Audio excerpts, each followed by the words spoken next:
नमस्कार, सी न्यूज़ भारत में आप सभी का स्वागत है। वक्त हो चुका है यूपी बुलेटिन का। शुरुआत करेंगे अमेठी से, जहां चोरी की 9 मोटरसाइकिलों के साथ 2 अंतर जनपदीय शातिर वाहन चोर गिरफ्तार किए गए। और साथ ही बात होगी गाजीपुर की, जहां 34 परीक्षा केंद्रों पर समीक्षा अधिकारी, सहायक समीक्षा अधिकारी की परीक्षा 2023 को निष्पक्ष, शुचितापूर्ण एवं पारदर्शी ढंग से जिला प्रशासन द्वारा सकुशल संपन्न कराया गया है। ऐसी तमाम खबरों पर करेंगे विस्तार से चर्चा। खबर अमेठी से है, जहां चोरी की 9 मोटरसाइकिलें एवं मोटरसाइकिल खोलने काटने में प्रयुक्त एक ग्राइंडर मशीन व एक वेल्डिंग मशीन के साथ 2 अंतर जनपदीय शातिर वाहन चोरों को गिरफ्तार किया गया। बता दें, पुलिस अधीक्षक अपर्णा रजत कौशिक के निर्देशन में एवं अपर पुलिस अधीक्षक शैलेंद्र कुमार सिंह के पर्यवेक्षण में जनपद अमेठी में अपराध एवं अपराधियों की धरपकड़ के लिए चलाए जा रहे अभियान के क्रम में क्षेत्राधिकारी अमेठी के कुशल नेतृत्व में थाना अमेठी पुलिस द्वारा डेढ़ पसार के पास संदिग्ध व्यक्तियों एवं वाहनों की चेकिंग की जा रही थी, तभी यह सफलता पुलिस ने हासिल की। मोटरसाइकिल चोरी के संबंध में संबंधित थानों पर अभियोग पंजीकृत है तथा बरामदगी के आधार पर पंजीकृत उक्त मुकदमों में बीएनएस की बढ़ोतरी की गई है एवं अभियुक्तों को गिरफ्तार कर थाना अमेठी पुलिस द्वारा विधिक कार्यवाही की जा रही है। गिरफ्तारी करने वाली पुलिस टीम में रवि कुमार सिंह, प्रभारी निरीक्षक थाना अमेठी, उप निरीक्षक राजेश कुमार सिंह थाना अमेठी, हेड कांस्टेबल ओम प्रकाश, राकेश थाना अमेठी आदि की अहम भूमिका रही। पुलिस अधीक्षक जनपद अमेठी के कुशल नेतृत्व में थाना प्रभारी अमेठी और उनकी टीम के द्वारा एक अंतर जनपदीय वाहन चोरों के एक गिरोह का पर्दाफाश हुआ है। और इस टीम के द्वारा 27/7 को यानी आज प्रातः एक इनपुट के आधार पर जब चेकिंग की जा रही थी तो डेढ़ पसार के पास एक मोटरसाइकिल पर कुछ संदिग्ध लोग दिखाई दिए। उस गाड़ी पर अस्पष्ट नंबर प्लेट लिखा हुआ था, तो उनको जब चेकिंग के लिए रोका गया तो ये भागने लगे। पुलिस ने हिकमत अमली से उनको रोका और उनको अपने कब्जे में लिया और पूछताछ की।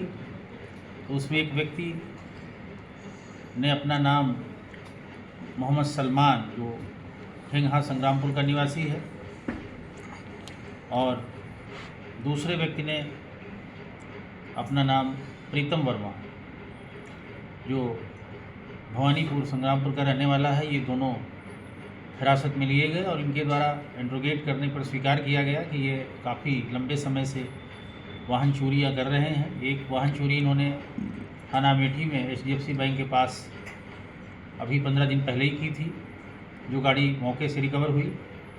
उनकी निशानदेही पर थाना संग्रामपुर क्षेत्र में ही देलूपुर के पास प्रीतम वर्मा की दुकान पर 2 अन्य मोटरसाइकिलें बरामद की गई। ये भी चोरी की थी, जिसमें एक पिछले 1.5 महीना पहले कस्बा गौरीगंज और दूसरी लगभग 2 महीने पहले रेलवे स्टेशन गौरीगंज के पास से चोरी की गई थी।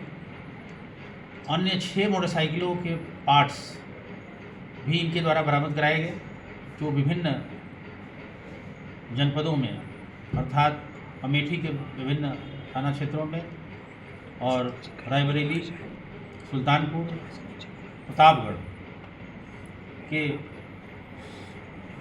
थाना क्षेत्रों से गाड़ियां चोरी की गई थी। ये सभी चोरी की गाड़ियां थी जिनके पार्ट्स भी बरामद किए गए और ये मुकदमे लिखे हुए हैं संबंधित जनपदों में।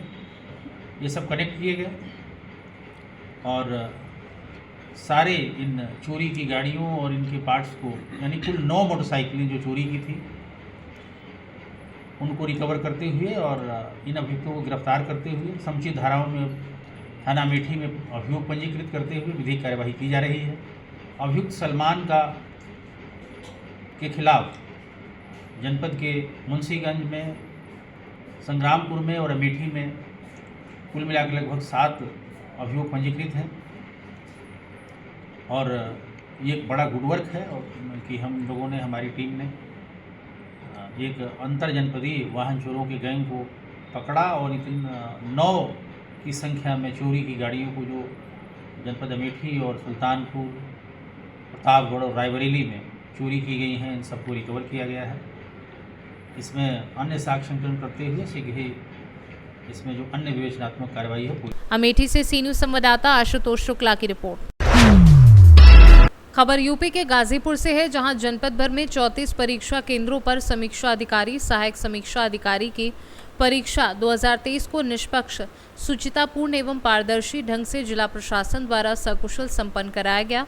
तो वहीं डीएम व एसपी द्वारा जनपद भर में लगातार भ्रमणशील रहकर परीक्षा ड्यूटी में लगाए गए संबंधित अधिकारियों व सुरक्षा कर्मियों से समय समय पर जायजा लिया जाता रहा। तो वहीं ड्यूटी में लगे अधिकारी ने भी अपनी पैनी नज़र परीक्षा केंद्रों पर बनाते हुए शासन की मंशा पर खरा उतरने का काम किया। गाजीपुर से सी न्यूज संवाददाता रामू चौरसिया की रिपोर्ट। जनपद ललितपुर के मेहरोनी तहसील अंतर्गत ग्राम सैदपुर से भगवान शिव के भक्तों की भव्य कांवड़ यात्रा रविवार को बड़े ही श्रद्धा और भक्ति भाव के साथ निकाली गई। श्रद्धालु भक्तों ने भजन कीर्तन करते हुए सैदपुर से पैदल यात्रा प्रारंभ की, जो मेहरोली मुख्य मार्ग केंद्र चौराहा होते हुए प्रसिद्ध तीर्थ स्थल श्री कुंडेश्वर धाम के लिए रवाना हुई। यात्रा में शामिल श्रद्धालुओं ने बोलबम और हर हर महादेव के जयकारों से वातावरण को भक्तिमय बना दिया। इस दौरान ग्रामीणों और स्थानीय लोगों द्वारा जगह जगह कांवड़ यात्रा का स्वागत किया गया और श्रद्धालुओं को फलाहार एवं जलपान की व्यवस्था कराई गई। ये कांवड़ यात्रा सावन मास की श्रद्धा, आस्था और सामाजिक समरसता का प्रतीक मानी जाती है, जिसमें विभिन्न आयु वर्ग के श्रद्धालु सम्मिलित होकर धर्म और भक्ति का संदेश प्रसारित कर रहे हैं। ललितपुर से सी न्यूज संवाददाता ऋषि तिवारी की रिपोर्ट। ललितपुर शहर में लगातार अत्यधिक वर्षा होने के कारण गोविंद सागर बांध का जलस्तर बढ़ता जा रहा था, जिसके कारण गोविंद सागर बांध के गेट कल खोल दिए गए थे। पुलिस अधीक्षक मोहम्मद मुश्ताक गोविंद सागर बांध पहुंचे। सिंचाई विभाग अधिशासी अभियंता सुरेंद्र जी वार्ता और गोविंद सागर बांध में बढ़ते जलस्तर के साथ सुरक्षा के इंतजामों को जाना। तदुपरांत गोविंद सागर बांध पर घूमने आए सैलानियों सहित बच्चों से बातचीत की। ललितपुर से सी न्यूज संवाददाता विकास सोनी की रिपोर्ट। विकासखंड के रामनगर स्थित प्राचीन शिव मंदिर के कैलाश धाम के पर्यटन विकास और सौंदर्यीकरण के लिए शासन ने 2 करोड़ रुपए की धनराशि स्वीकृत की है। ये स्वीकृति इस ऐतिहासिक स्थल को लेकर लगातार प्रकाशित हो रही खबरों और प्रयागराज के महापौर उमेश चंद्र गणेश केशरवानी के प्रस्ताव के फलस्वरूप प्राप्त हुई है। कैलाश धाम मंदिर न केवल धार्मिक आस्था का केंद्र है, बल्कि ऐतिहासिक दृष्टि से भी अत्यंत महत्वपूर्ण स्थल है। मान्यता है कि मुगल काल में भी इस मंदिर को तोड़ने के कई प्रयास हुए थे, लेकिन वे असफल रहे, जिससे इसकी पौराणिकता और महत्ता भी और बढ़ जाती है। स्थानीय लोगों में शासन से प्राप्त इस स्वीकृति को लेकर भारी उत्साह और खुशी का माहौल है। इस क्षेत्र में धार्मिक पर्यटन को बढ़ावा मिलेगा और स्थानीय लोगों को रोजगार के नए अवसर प्राप्त होंगे। सिरसा नगर पंचायत के अध्यक्ष विपिन केसरी, नीरज सिंह यादव, रविंद्र सिंह, राकेश मिश्र, भगवान दास प्रजापति, रविकांत कुशवाहा, मुकेश शर्मा, आनंद द्विवेदी सहित अनेक लोगों ने महापौर सहित प्रदेश सरकार का आभार व्यक्त किया है। मैं तत्काल एक पुस्तिका प्रकाशित करने जा रहा हूं, जिसमें मंदिर का पूर्ण विवरण आपको मिलता रहेगा। मैं सबको आमंत्रित भी करूंगा। ऐसी बहाने आज मैं प्रथम 4 अगस्त को हमारा शुभारंभ बहुत बड़े स्तर से हो रहा है, जिसमें प्रयाग, इलाहाबाद से भी कुछ नए पदाधिकारी जो हाई कोर्ट वगैरह में विजयी हुए हैं, उनके साथ गणेश बाबू भी, कुछ और नेता, कुछ और सामाजिक राजनीतिक कार्यकर्ता, कुछ साहित्यिक लोगों से हमारा ज़्यादा स्नेह है। और हम आपका परिचय जानना चाहेंगे इस मंदिर के। मेरा नाम अब तो हो गया है सत्यानंद भारती, क्योंकि जब मैंने वाराणसी में संन्यास लिया तो अखाड़े ने हमारा नाम बदल दिया। वैसे मेरा नाम शिवदास केसरी था।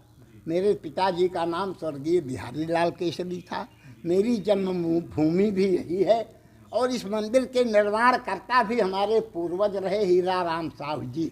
अच्छा, आपके पूर्वज जो है इस मंदिर को पूजा करते हुए चले आ रहे हैं और अब आप जो है बागडोर आप संभाले हैं? नहीं, ऐसी बात नहीं है। हमारे परिवार में समय बदला, विचार बदले, आचरण बदला, व्यवहार बदला। कुछ क्रूर स्वभाव के लोग निकले, कुछ नास्तिक प्रवृत्ति के निकले। वो हमारे इस कार्य का भी विरोध करने लगे और आज भी कर रहे हैं। मतलब आप विभीषण रहे, रावण वो नहीं, विभीषण की उपाधि मैं नहीं चाहता। विभीषण का नाम कोई अपने लड़के का नहीं रखता। मैं तो विश्वास करता हूँ महाराणा प्रताप और महादेवी क्या कहते हैं जौहर में, जौहर वालों मैं गया था जौहर का भी दर्शन करने, महाराणा प्रताप का भी, जिन्होंने स्पष्ट कहा है कि फाल सजाकर किसे पूजने, कहाँ चले तुम सन्यासे, कहाँ चले तुम राम नाम का पीतांबर तन पर ओढ़े। उन्होंने कहा सन्यासी ने कि मुझे न जाना गंगा सागर, मुझे न रामेश्वर काशी, तीर्थराज चित्तौड़ देखने को मेरी आंखें प्यासी। अपने अचल स्वतंत्र दुर्ग पर सुनकर बैरी की बोली, निकल पड़ी जिनकी तलवारें, जहाँ जवानों की टोली, जहाँ बहनों ने भी जहाँ जौहर व्रत करना सीखा। मैं उस सिद्धांत का पुजारी हूँ। मैं आज भी भगवान भोले बाबा को प्रणाम करता हूँ और उन्हीं के चरणों पर चलने के लिए, उन्हीं के सिद्धांत पर, क्योंकि महाराणा प्रताप ने कहा कि अब से मुझको परिहास शपथ, जब तक स्वतंत्र यह देश नहीं है, कट सकता न केश नहीं, मरने कटने का क्लेश नहीं, मुझको किसकी आवे। तो जब तक हमको पूर्ण सुख मिल गया, परमानंद की ओर मैं जा रहा हूँ, क्योंकि मेरा अंतिम लक्ष्य मंदिर संवारना था। आज मंदिर देवालय से शिवालय, शिवालय से देवालय, देवालय से तीर्थालय। जी लास्ट क्वेश्चन करेंगे आपसे, आप यहाँ के ग्रामीणों को क्या संदेश देना चाहते हैं? मैं चाहूँगा कि उनका आशीर्वाद हमें अंतःकरण का जो मिलता रहा, जिसकी हमारी पूंजी बनी है संघर्ष की, उन्हीं के प्रेरणा का स्रोत है कि आज मैं हर सामाजिक कार्य में सफल होता मिल रहा हूँ। मेरे पास सफलता मेरा चरण चूम रही है, मेरे गांव वालों की, मेरे मतदाताओं की। 12,000 मतदाता के साथ 25 लाख की आबादी वाले इस जन्मभूमि को मैं एक बार नहीं, 100 बार, अनेक बार निरंतर प्रणाम करता रहूँगा, उनसे आशीर्वाद मांगता रहूँगा। और निश्चित रूप में है कि आप लोग भगवान करेंगे, आप ही लोग देखेंगे, इस 2-4 महीने के बाद इस स्थल का राष्ट्रीय स्तर के नेताओं द्वारा नमन होता रहेगा और आप ही लोग हमारे अतिथि रहेंगे। मैं आपका आतिथ्य करने में अपने को गौरवशाली महसूस करूंगा। मैं ग्रामीणों के बल पर ही तो चल रहा हूं। ये बात अलग है कि विरोध भी होता रहे। हम तो एक सिद्धांत के पुजारी हैं कि उस पथ में किसी कुशलता क्या जिस पथ में बिखरे शूल न हो, और नाविक की धैर्य परीक्षा क्या जब धारा ही प्रतिकूल न हो। प्रयागराज से सी न्यूज़ संवाददाता अंशु कुमार की रिपोर्ट। फिलहाल के लिए इस खास बुलेटिन में बस इतना ही। देश दुनिया की तमाम बड़ी खबरों को जानने के लिए जुड़े रहिए सी न्यूज़ भारत के साथ। हर खबर आपके साथ, आपके हाथ।